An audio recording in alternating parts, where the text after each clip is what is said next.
listening to the Caffeinated Thoughts Podcast. Hi, this is Shane Vander Hart. Welcome to another episode. Today I wanted to talk about tax relief in Iowa. The Iowa Senate just passed a pretty big bill, the Iowa Working Families Tax Relief Act, that would provide corporate as well as individual income tax relief. It does some things with our sales tax as well. To discuss this, I invited Drew Klein to have a conversation with me. He's the Iowa State Director with Americans for Prosperity.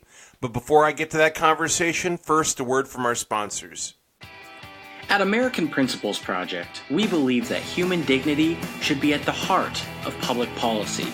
We work in all 50 states and in Washington, D.C.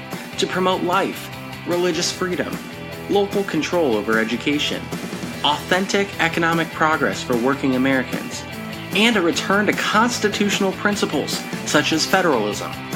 Want to help American Principles Project? Visit our website today, AmericanPrinciplesProject.org.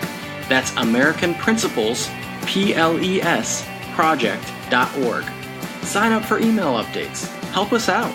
We want to work with you. That's AmericanPrinciplesProject.org. Hi, this is Brian Myers. When I needed a better life insurance plan, I found it with Travis Risvold of Modern Woodmen of America. When I first met Travis, he wasn't like some other life insurance agents that can be pushy and try to get you to buy something. Travis just made himself available to me. That was it. He told me to let him know if and when I needed anything, and he stayed in touch. When the day came and I did need to make some changes with my life insurance, Travis met with me and walked me through several options so I could make an informed decision. Ultimately, it was the best decision for my situation. So if you need a life insurance plan that makes sense for you, call my friend Travis Risvold with Modern Woodmen. His number is 515-883-0029. That's Travis Risvold with Modern Woodmen. He can help you find the life insurance you need. Call him at 515-883-0029. And we're back. Without further ado, here's my conversation with Drew Klein, the Iowa State Director with Americans for Prosperity. Hey, Drew, thanks for taking the time to talk with us about the tax reform bills making their way through the Iowa Senate. The Iowa Senate just passed Senate File 2383 yesterday.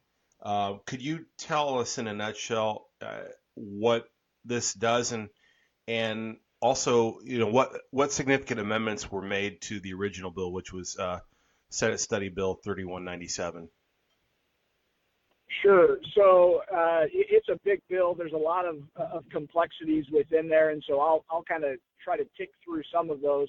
The big stuff up front. This is absolutely a tax cut bill, and so it is lowering rates across the board. It also, in order to achieve that tax reduction, couples with the new federal tax law in a number of ways. So increasing standard deduction, adopting kind of the federal approach to creating a deduction for small businesses and pass-throughs.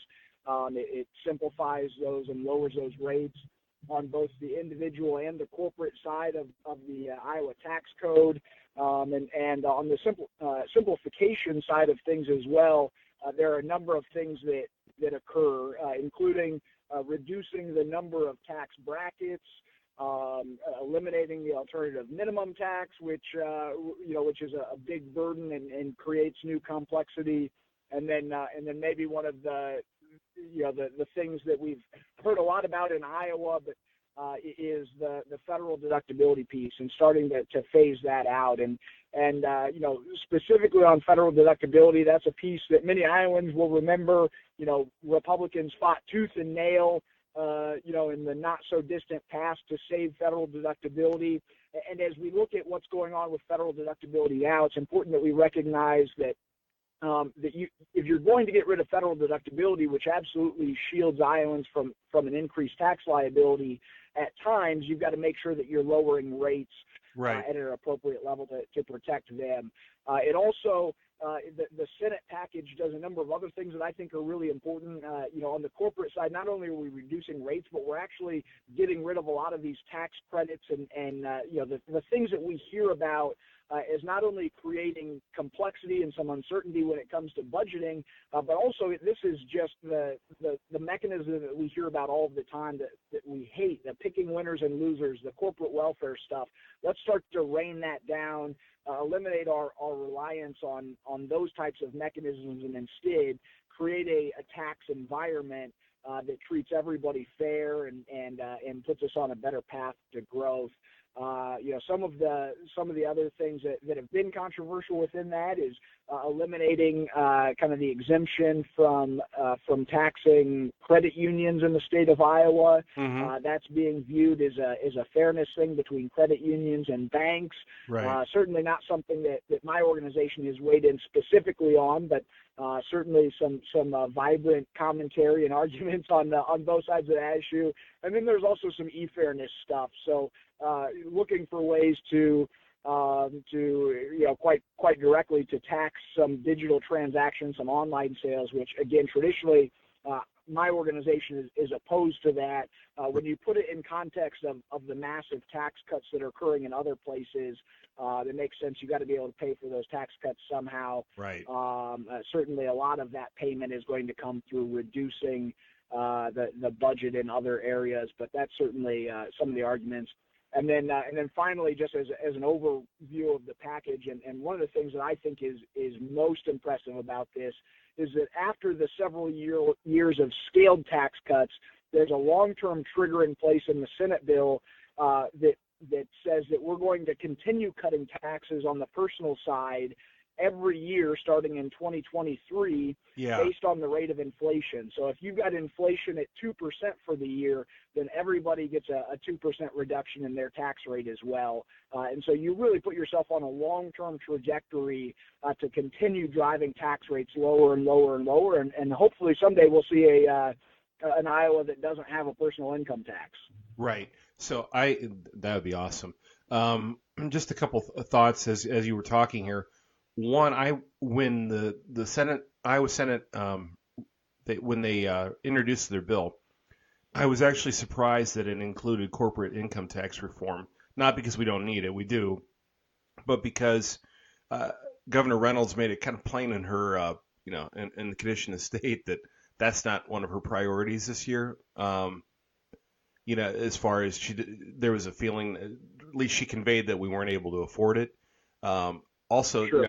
I see Legislative Services Agency, their fiscal note basically says we're going to drop revenue by about $1 billion, which, I could just hear the liberals saying 3, 2, 1, okay, hyperventilate. So it's how are we able to afford this? Because Sure. how many cuts? I'm just thinking, where can we cut more? I know we can cut more. Don't get me wrong, but I think your average Iowan's thinking, wow. I appreciate the tax cut, but how can we afford this? Yeah, well, and I think there are a couple things that are important to point out.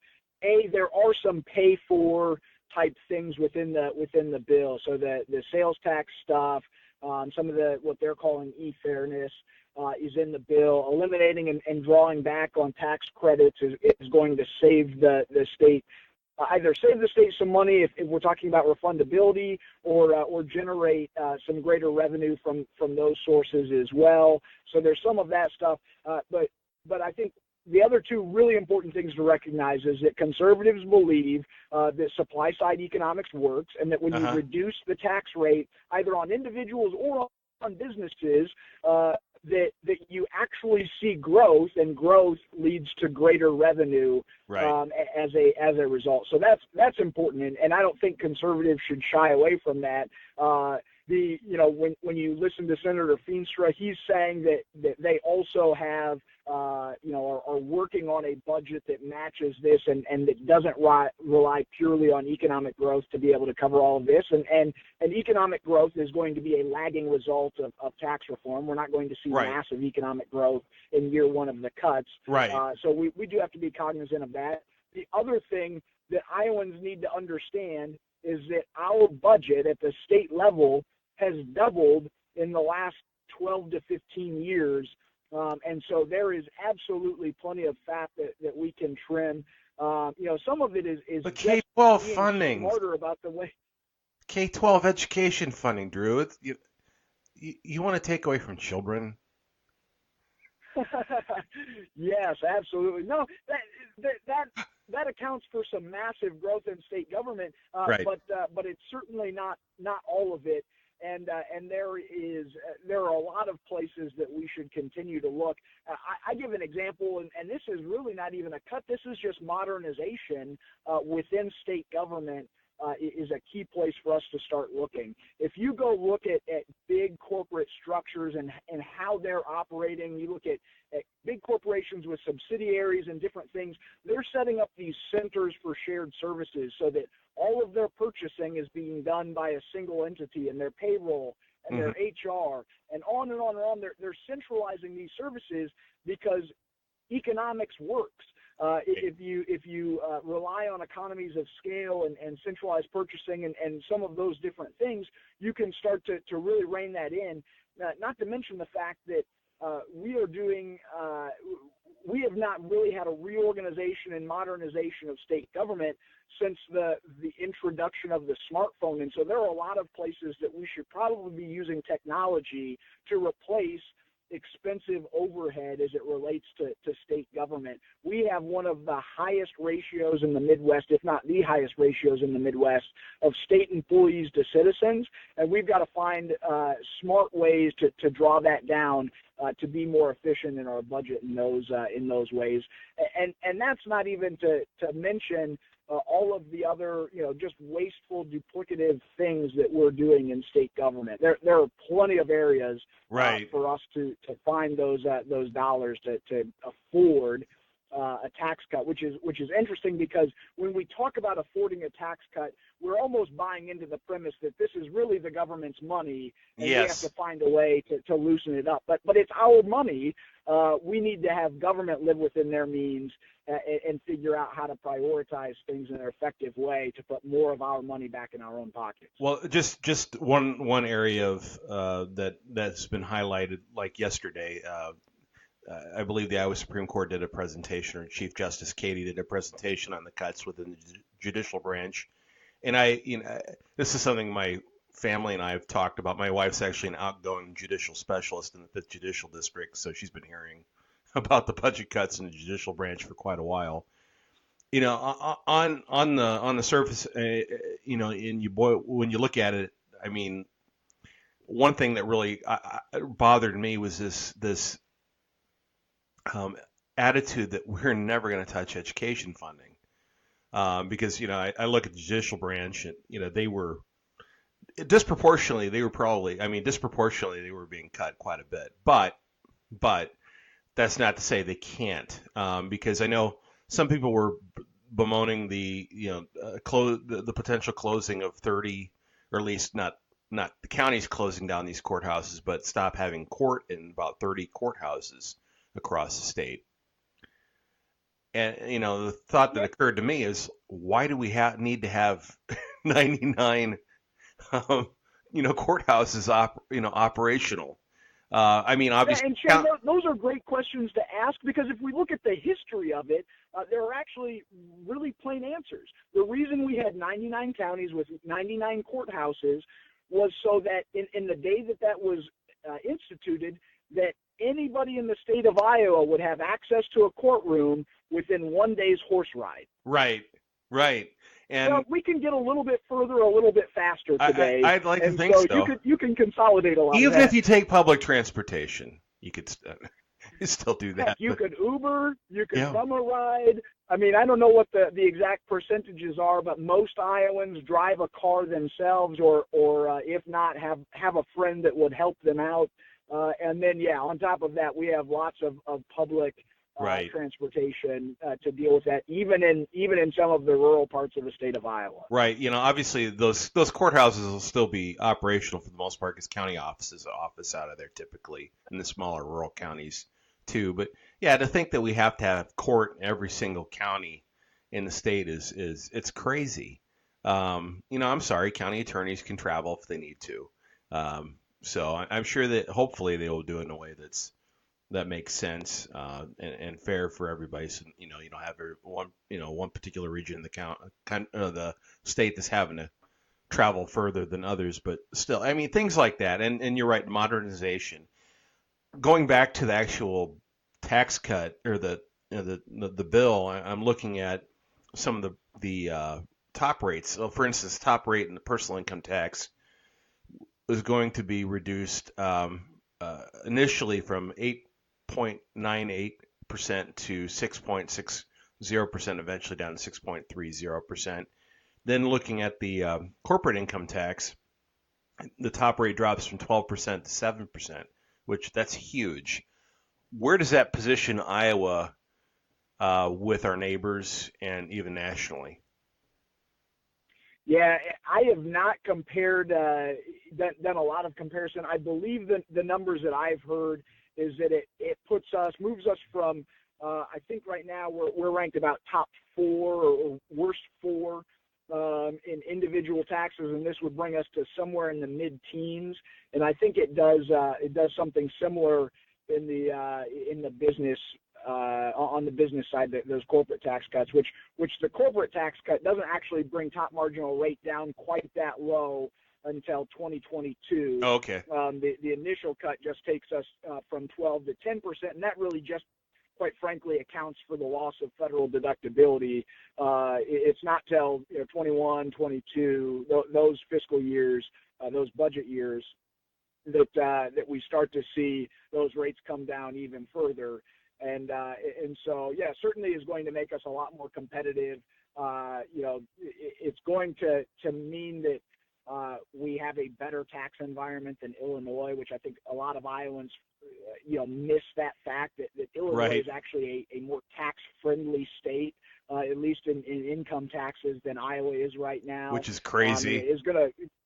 Yeah, just absurd to think about that as an Iowan who loves to spend time mocking how dysfunctional the state of Illinois is, but then to think that my taxes are maybe worse than theirs, Right. is a little disturbing.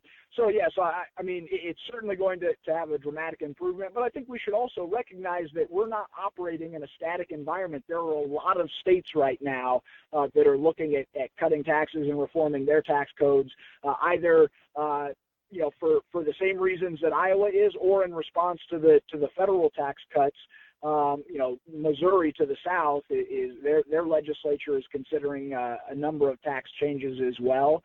And so this is a competitive environment that we live in, and taxes are part of that. We should always be looking for a way to compete with the other 49 states in the country and internationally, so that businesses want to locate in Iowa, and the ones that are already here have an opportunity to grow.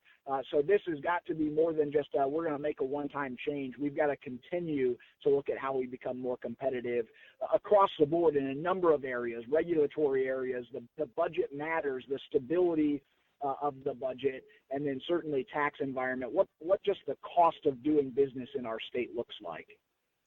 Awesome. Well, hey, Drew, thank you so much for your time. I appreciate it. That's a good note to end on.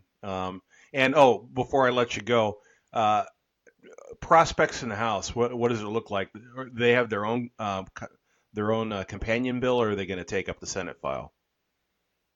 I don't think they're simply going to take up the Senate file. They actually just held their first subcommittee on the governor's proposal today.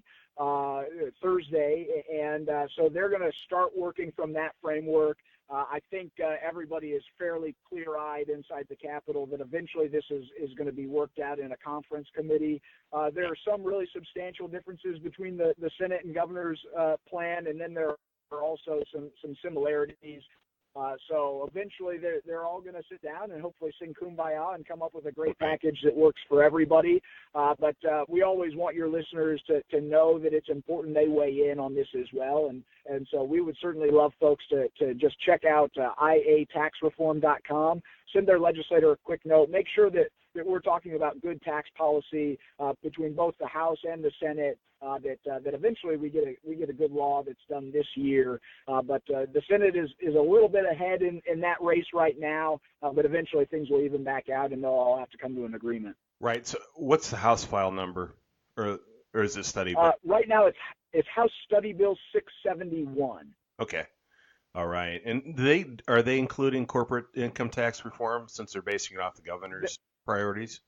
It is not currently in their package. Okay, that's I figured it wouldn't be since it wasn't part of a condition of the state. So, okay. Well, hey, sure. Drew, thanks for the information. Appreciate it. All right. Thanks so much, Shane. Have a good one. All right. Take care. That concludes today's episode of the Caffeinated Thoughts Podcast. Thank you so much for listening. If you happen to be listening somewhere other than on caffeinatedthoughts.com, be sure to check out caffeinatedthoughts.com. Again, that's caffeinatedthoughts.com. You could just Google Caffeinated Thoughts and it will show up at the top of your search screen. Hey, this is Shane Vander Hart, and until next time, my friends, take care.